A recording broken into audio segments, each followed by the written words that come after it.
Well, how's everyone doing today? Let's go ahead and jump right on in this rascal.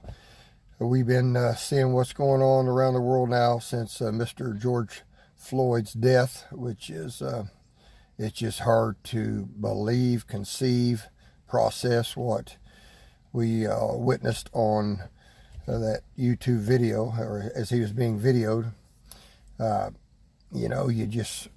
You really can't make any sense out of what was going on at that time. I mean, you're looking at that and you're thinking, the other officers, and why don't somebody do something, say something? I mean, this is absurd on what happened. I don't have words to describe what I was witnessing where nobody responded.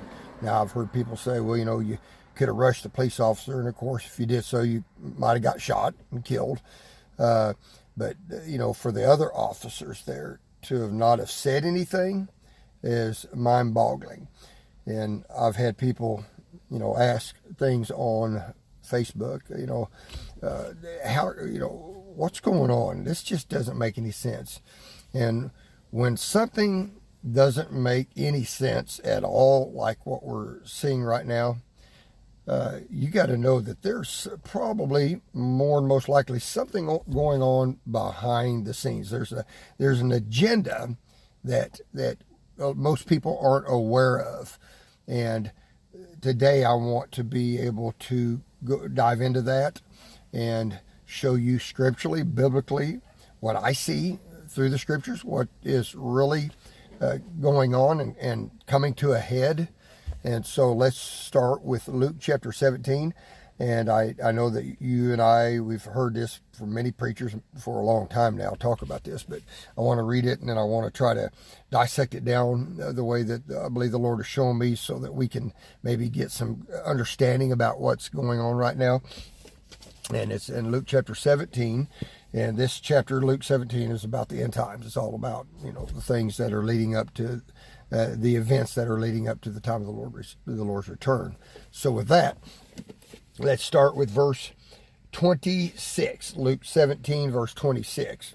And it says, as it was in the days of Noah, so shall it be also in the days of the Son of Man.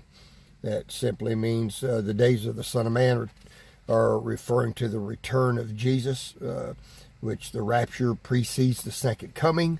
So he's saying, as it was in the days of Noah, it will be, in other words, you can go back to what was going on in the days of Noah, and you can draw some conclusion of what it will be like right at the time of the Lord's rapturing the church. So with that, the next verse says, they did eat, they drank, they married wives, they were given in marriage until the day that Noah entered into the ark, and the flood came and destroyed them all. Now, when you read this, you just kind of look at, they're doing things that we're doing today, as well as any other period of time. They're eating, drinking, buying, selling, days of Lot. It's just standard stuff that you and I, see and witness every day. So there's nothing in that would stand out that you would say, oh, look at that, look at that. No, it's all normal. There is one thing that is conspicuous by its absence, and it doesn't say anything about the busyness of the time. And when you look at this, you see a world that's busy. You see a society that's, operating and functioning. And I think right here, when you read that, I think a lot of it has to do with the days of Noah, that it'll be busy. And in our busyness, people will not be focused on the Lord. They'll be more focused on all the things that's going on around the world and their own lives and all that. And then, boom, all of a sudden the flood hits and God's judgment came. And in this respect, it'll be the same way at the Lord's return and the rapture of the church, which precedes the second coming. We're going to be busy. We're going to be doing this and that, going here and there, and all of a sudden, boom, the rapture occurs.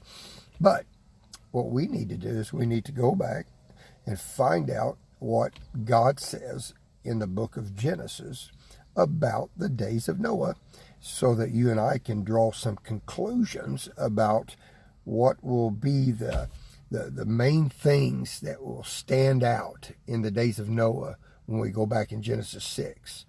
And let's see if you and I can't connect what's going on now to what was going on back then. So with that, let's go to Genesis chapter 6. And we are going to start, I want to start with verse 8. There's a reason why. Genesis 6:8 says,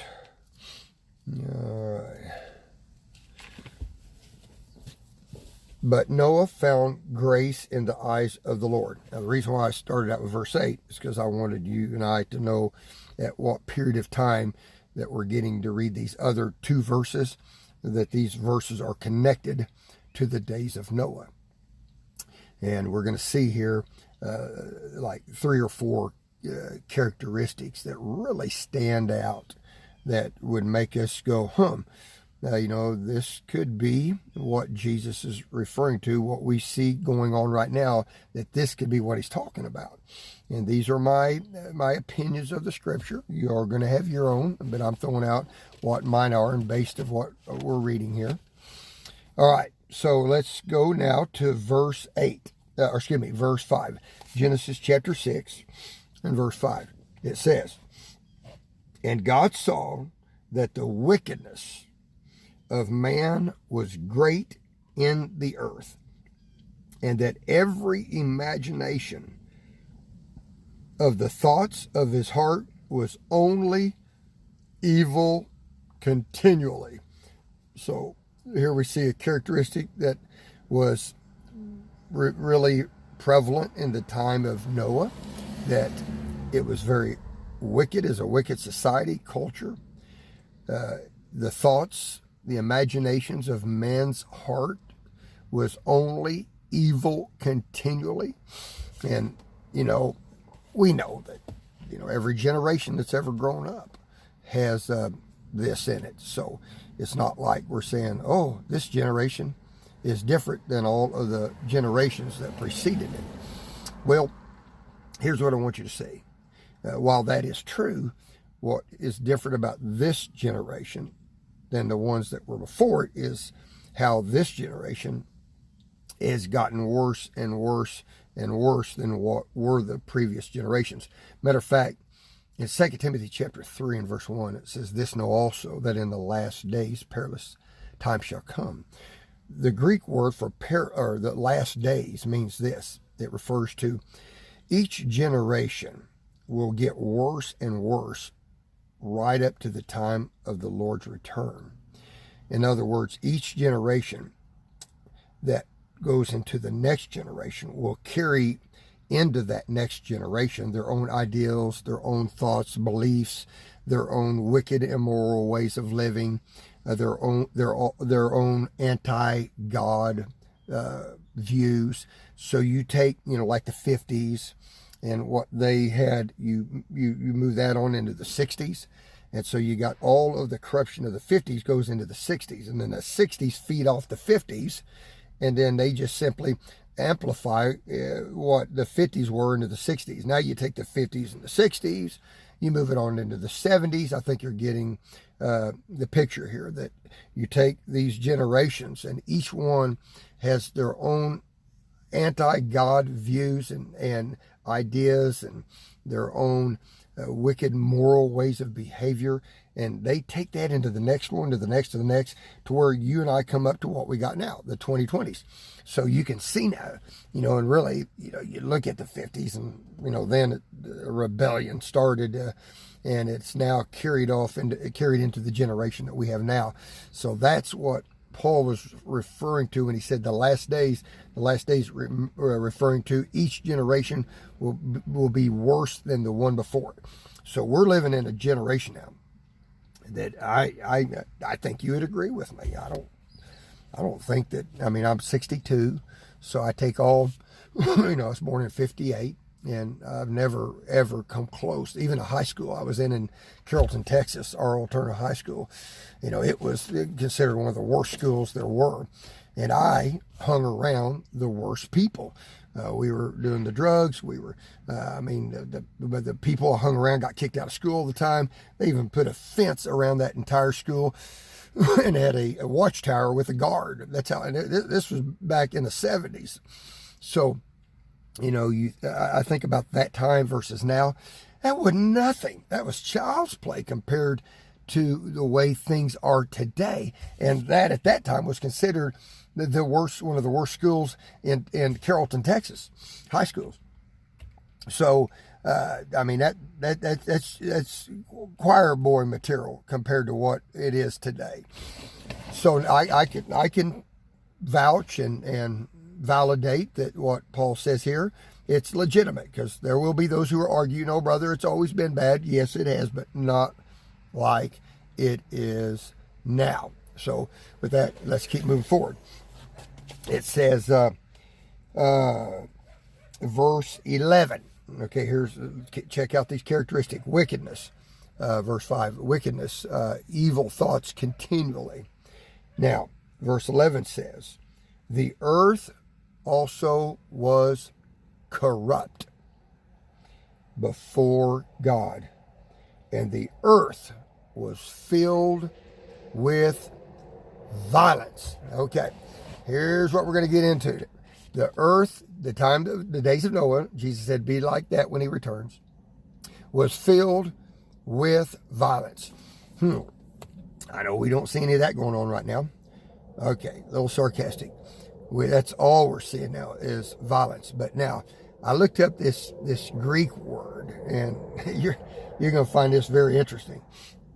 The word, first of all, the word wicked, I'll do that first. Wickedness means evil thoughts, it doesn't. The word violence, here's what I want to look at. The word violence, it means this. Now, also, this is interesting. The Hebrew word is Hamas, spelled C-H-A-M-A-S.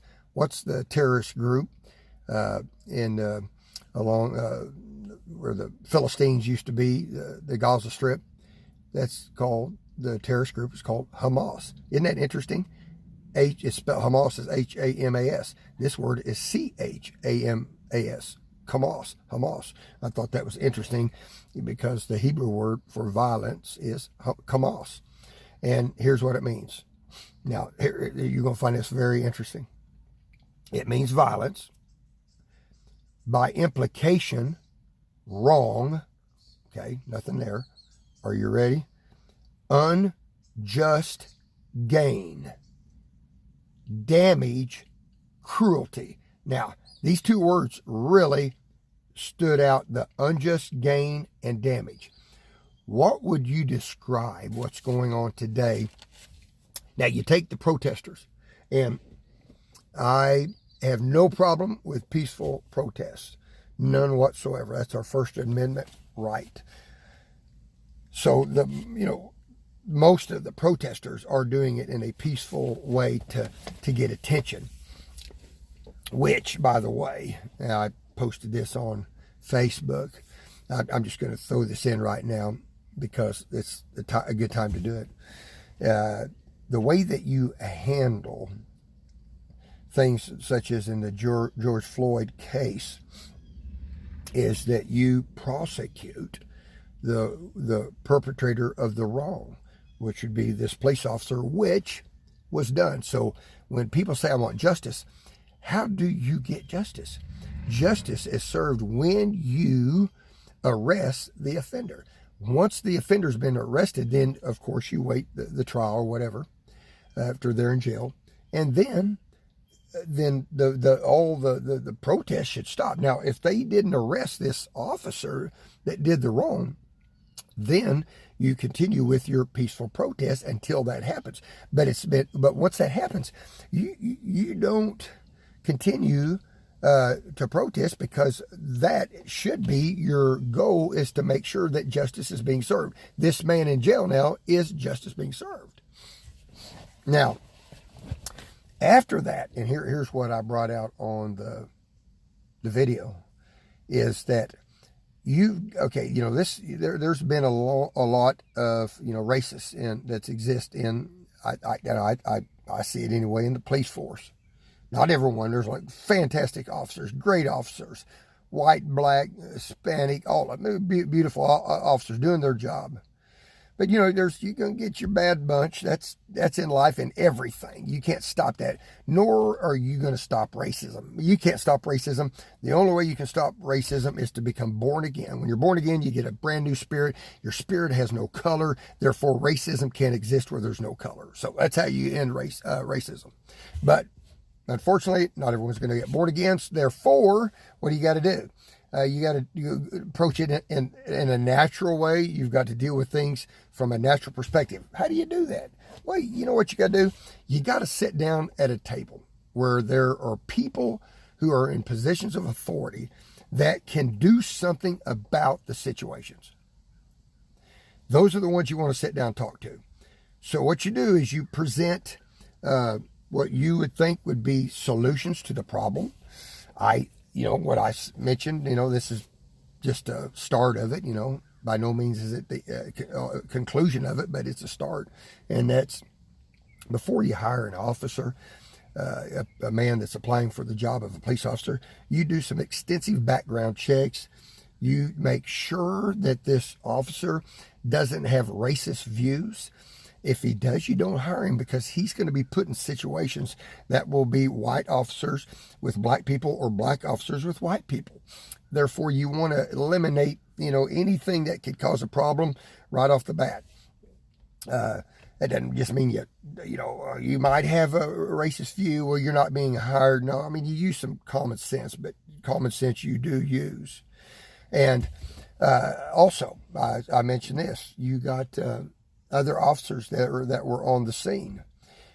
You need to you need to do extensive training programs to let those officers know that are there on the scene, though they may not be the one doing the actual kneeing in the man's throat where he couldn't breathe, but you, officer, will be held accountable for this other officer's actions if you don't stop what you know is a blatant wrong that you're witnessing. Let them know that they'll be held just as accountable. If this man goes to jail, you go to jail. Even though you didn't do it, you allowed it to happen. So same thing that happens all the time, in other situations and circumstances. And so if you train officers in this way, I think that you could eliminate, not all of it, but you could eliminate most of it. I mean, what happened would have never have happened, because if they had known, wait a minute, my hiney is grass. If I don't, stop this officer, I don't care if he's an officer or not, I've got to stop this because I'm in trouble if I don't. And, with this type of training, it will eliminate these situations. All right, now that was my opinion on it, and once again, you can't never hold what one man of one race did, and hold that man's race against all people of the same race. Golly, Jiminy, to give me a break. Now back to this word. Listen to this. This word said unjust gain. Wrong. It means by implication wrong, doing wrong, unjust gain. There's peaceful protesters. Then you got like the Antifa group. You got those that are out there that are not protesting peacefully. But listen to this. They are taking advantage of Mr. Floyd's death. Even George Floyd's brother said and his family, this is not what our brother would have wanted to have been done. This is wrong. He would by no means approve of the actions that are being taken. And I'm talking most, many of the black people, black race, are handling it right, like they're supposed to. They're out making sure that their voices are heard the right way. But even in that only goes so far.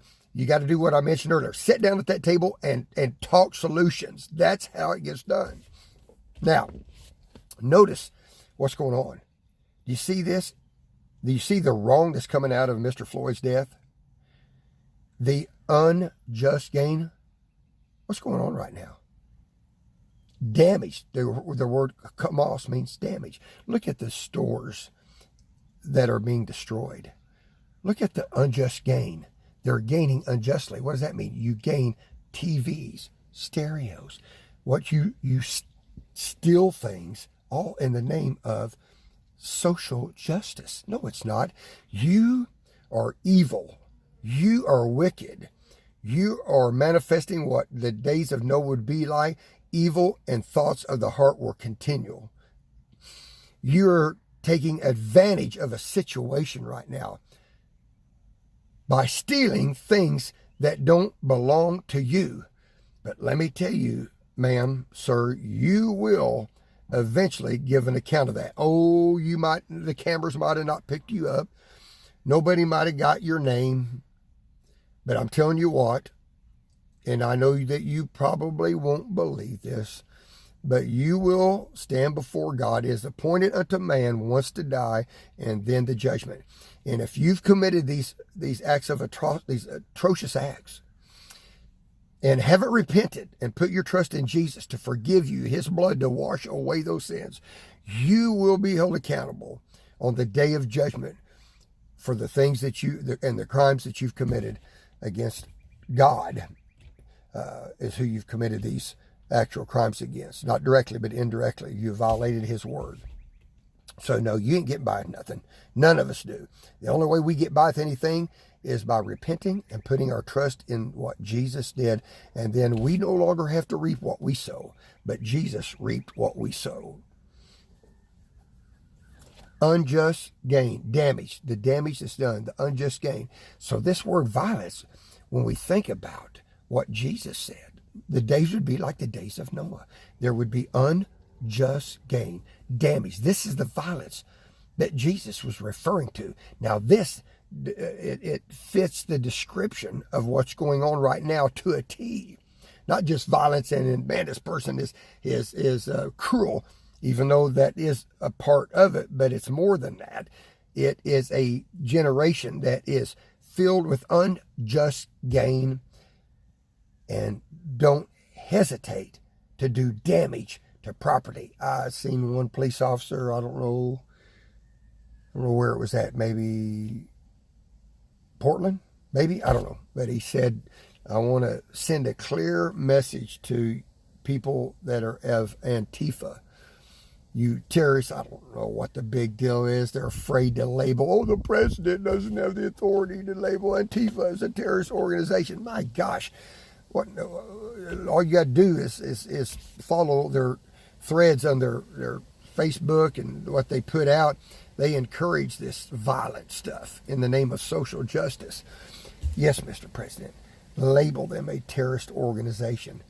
All these wusses and pansies and cowards that are afraid to say that they're a terrorist organization. I don't understand people. I really don't. Well, I do, because when you're not born again, man, you have all types of squirrely thoughts. You need to get saved. You need to be spirit-filled. You need to let the Holy Spirit, who is the Spirit of truth, lead and guide you into all truth. And all this goofiness that you believe will stop. Only God, the Holy Spirit, can take away this absurd way of believing. He's the only one. Now, so we got wrong, unjust gain, damage, cruelty. Now, I tell you what, let's go ahead and stop there. That's part one. We're gonna get into part two tomorrow. Have everybody to watch this video. God bless.